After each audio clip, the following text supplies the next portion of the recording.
In one of our last videos, we talked about exercise options to reverse osteoporosis and to hold it at bay. In this one, we want to talk more about supplements. Hi, I'm GloryB, and this is GloryB-TV, a lifestyle channel for mature women who want to look fabulous, feel amazing, and age gracefully.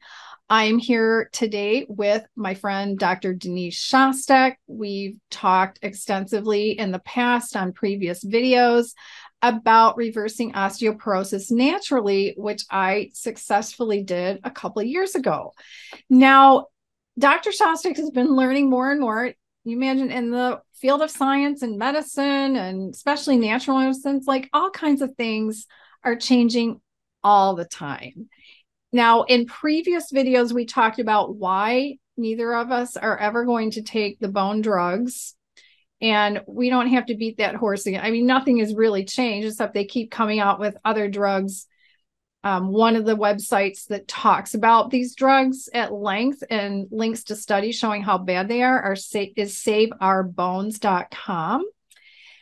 But there are more studies showing other kinds of things that work, and Dr. Shostek is going to recommend some tweaks even to what I've been taking. I've been taking the Garden of Life Grow Bone System. She found that, goodness, was it 3 or 4 years ago when you were researching AlgaeCal, and then you found Garden of Life Grow Bone System, that are essentially the same thing, but AlgaeCal is a lot more expensive than Garden of Life Grow Bone System. But you have some options, some things you're concerned about, and you have some ideas for how we can test ourselves to make sure we're not taking too much calcium or taking too much strontium, better ways to maybe get good calcium from food that's not dairy. And you recently talked to me about taking vitamin K2-7, which I have been taking. And you can tell us a little bit about that. Like, how does that fit into the whole bone growth? So take it away and we'll see where we go. Okay. Hi, Glory. Good to see you again. Glory and I are doing this whole thing on Zoom, and so it's nice to see everybody again. One of the things I'm concerned about for patients is actually getting too much calcium via supplements, and that can cause atherosclerosis, which is calcification and hardening of the arteries. And so in order to avoid that, there are some tests that you can have taken. Of course, get your lipid panel checked, but there is something called the cardiac calcium score. And it's basically a little CT scan of your arteries to make sure that you're not getting too much calcium. So we do recommend that. One of the other things Gloria and I talked about, we were both on this, let me just see if it's, this supplement. And it's the Grow Bone Calcium. And I was taking 4 a day. Glory was taking 4 a day. I'm now down just to taking 2 a day. But more importantly, Gloria and I also have been reading more and more studies about something called strontium. And this is the bottle called the Factor S that came with the bottle of the Grow Bone system. I only take 1 of these after dinner, okay? And that's what's being recommended now, is about 680 to 700 milligrams of strontium. Strontium and calcium compete for some of the same receptor sites in your bones. And so we don't want strontium just sort of lighting up the X-ray and making it appear that our bones are actually stronger than they are. So that's a whole field in and of itself right there. But Laura, you might. And I'll also link in the description box below to a study done. Well, it's an article about strontium citrate. And it also tells about strontium renylate, which is a drug which a lot of people have read articles about, and they think they're reading about strontium, the supplement, and they're not. But the article links to many studies. It's an excellent article. So just real quick, I want to say how to get to the description box below the video, because anything we're talking about today, I'm going to link to down there. So if you're watching on a phone or a tablet or other mobile device, go below the video and you'll see the word more. Tap that word more. That opens up the description box partially. Then you'll see the second word more. You have to tap that second word more.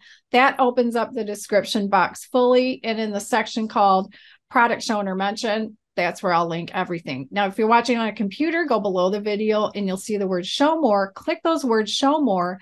That opens up the description box. Okay, so let's get on to some other supplements. But Glory, do you want to comment first about diet? We talked a little bit about, yeah. Yeah. So, if let's suppose we're only getting like the 500 milligrams of calcium from taking 2 of these. Do you want to talk a little bit about what you do for your calcium intake, Glory? Yeah, well, since I don't do the dairy, because that has a whole host of other problems, eating foods with the dark leafy green vegetables, the broccoli, I eat a lot of fruit and a lot of vegetables. So many people have written to me in the comments that they're afraid of eating spinach, so they're not eating any at all because of the oxalates, and the oxalates harming their body. So before we started recording, Dr. Shostek, you told me there's actually a way to take fresh spinach and to get the oxalates out of it. So tell me about how to do that again. Sure. And you can do this with kale as well because it also has oxalates. You can just wilt them in a pan with just a little bit of water and then throw those into your smoothies and the oxalates will just evaporate. Wow. So just steaming them a little bit somehow. Okay. That's interesting. Yeah. And not steaming the heck out of them or boiling the heck out of them. You just mean just till the leaves start to wilt and the oxalates dissipate. And very interesting. And it does not compromise your calcium intake. But the calcium is still intact in the food. Okay, that's good. Now tell me about the vitamin K2-7, because you're the person who got me started on that one. Yeah, I knew you'd ask about that.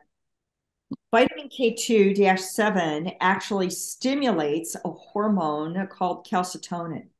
And so this is really important. In fact, if you have the Grow Bone system at home with you, you'll see here it says vitamin K as M2 MK-7. And so they knew better when they put it in here that would stimulate that hormone that produces more bone. And there's certain little bone markers called osteoblasts, and those lay down new bone. And so that's what this does. And of course, we've talked about this before, but not taking vitamin D3, but making sure that you have higher levels of vitamin D in your body is important. And I remember I've been involved with the National Health Association for many years, and Dr. Joel Furman has been part of that for many years. So when I went to their conference in 2018, he was there, and when he spoke, he said, I can take 2 people eating the exact same diet. They can even be siblings eating the same diet. And when I take a blood test of them and run it through a whole bunch of markers, one needs to supplement in some things and one doesn't. One needs to supplement with more vitamin D3 than the other. One needs vitamin B12 supplement and one doesn't.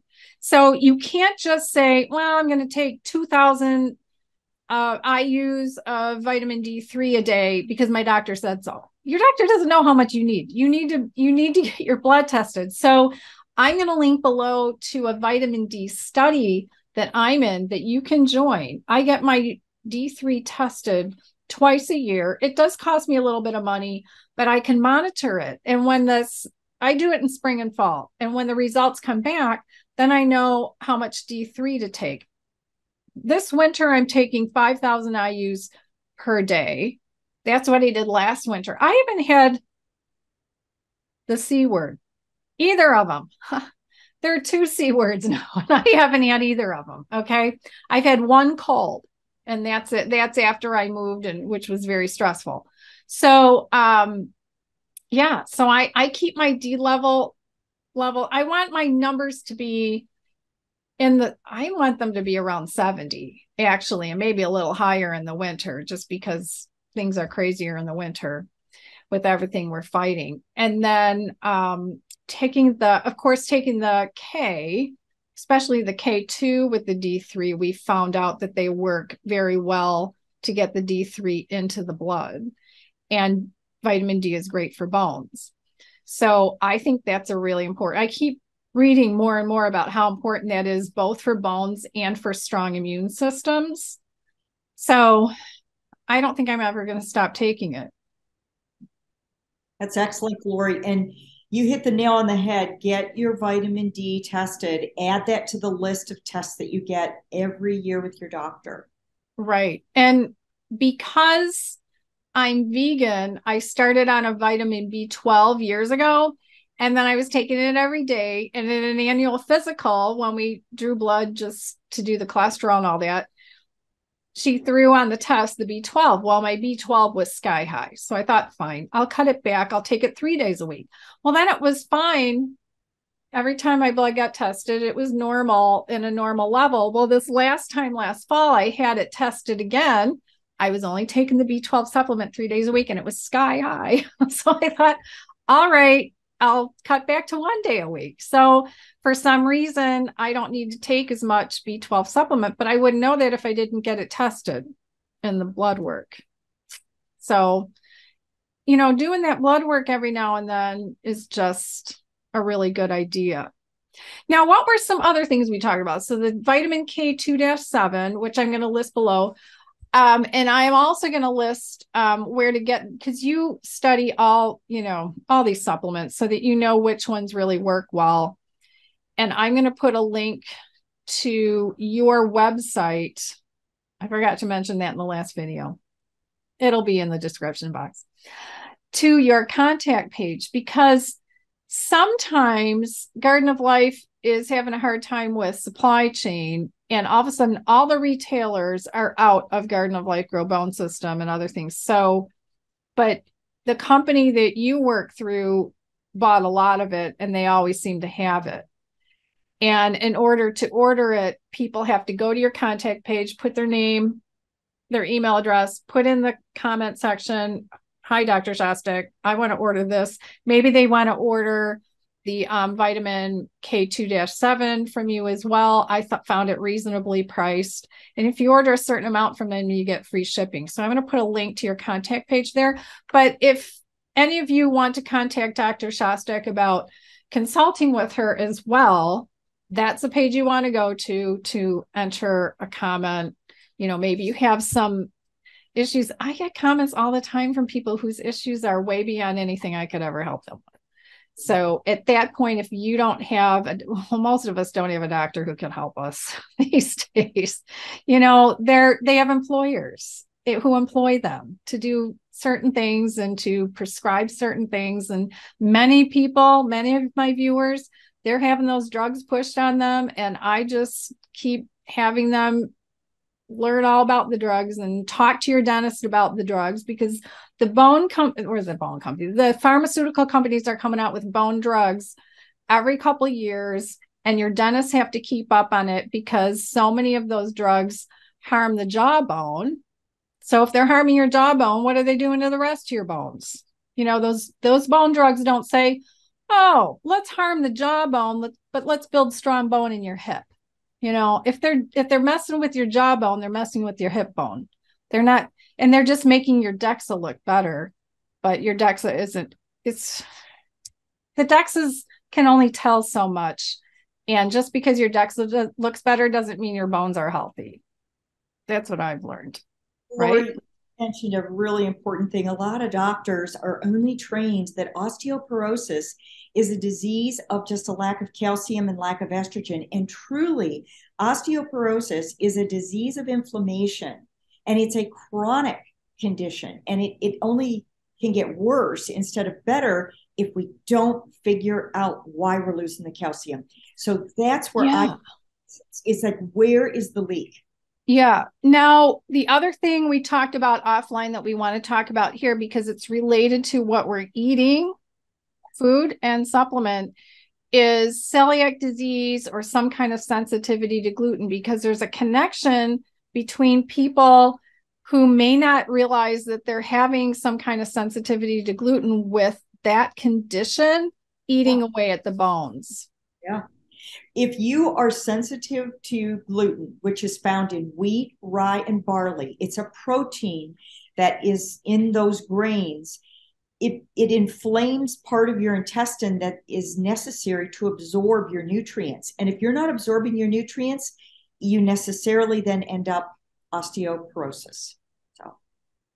So what are you recommending people do to determine if they are having a sensitivity to gluten? You can get a blood test done by your doctor.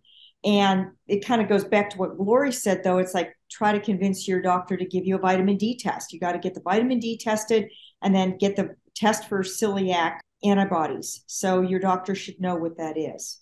And then I'm recommending, of course, the cardiac calcium score test on top of it. Yeah. Now, is a cardiac calcium score test a blood test as well, or is that some other kind of test? That's more like a CT scan. Okay. That's more like a CT scan. Okay. And how about the celiac test? Is that part of blood? Okay. So that can be added to a blood draw. Okay. And what do the numbers tell a person? Well, you'll find out if you have the antibodies against gluten. If you have the antibodies against gluten, gluten's off limits. In fact, when people come to me with really high T scores of osteoporosis, gluten is just very inflammatory, period. Regardless if you have the antibodies for it or not, I just get people off gluten for a while. Okay. Just stop, you know. Okay. I imagine for a lot of people, that's a big adjustment. Oh, it is, Glory. Pasta, pizza, not just bread. Some like cereal. There's just so many things that have gluten in it that we eat. And Glory, when I've done intake with osteoporotic patients, I'm finding they have gluten for breakfast, lunch, and dinner. It's almost like it's a gluten fest, and people have no idea that this is part of just their regular intake, and it's inflammatory. Why is it inflammatory? Because our wheat crops are so genetically modified. Right. It's not like our great-grandparents eating wheat. And it's wheat from Poland, because my Polish patients don't have some of these scores or sensitivities because their wheat is different than ours. Oh, and they still import it. They eat the imported. Sometimes they eat the imported, or when they go back to their country, that's when they have the wheat products. Okay. Interesting, because it's grown and processed differently over there, and they know it is. They come back here and get sick. Yeah.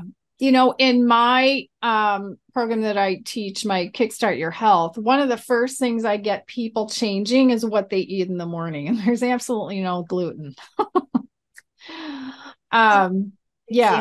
There's no that kind of carb or sugar. You know, it's fruit, and it starts to change the body a lot when you're not eating toast and bread, and or like in my mother's case, coffee, cake, and cookies for breakfast. She was the one with the nice big coffee cake, you know. And then on my dad's side, they're Swedish, and they all love their coffee cake. But these are some great beginning steps for anybody diagnosed with osteopenia or osteoporosis. The diet change. Yes. Oh, yeah. Right. Well, I think that was all we talked about. So I'm going to be linking many of, all the things we talked about in the description box below. Make sure you check out our video where we talked about exercise options for people with osteoporosis, because not everybody can do the jumping that I do. And I'll put that video on the right side of your screen, and we'll see you in the next video.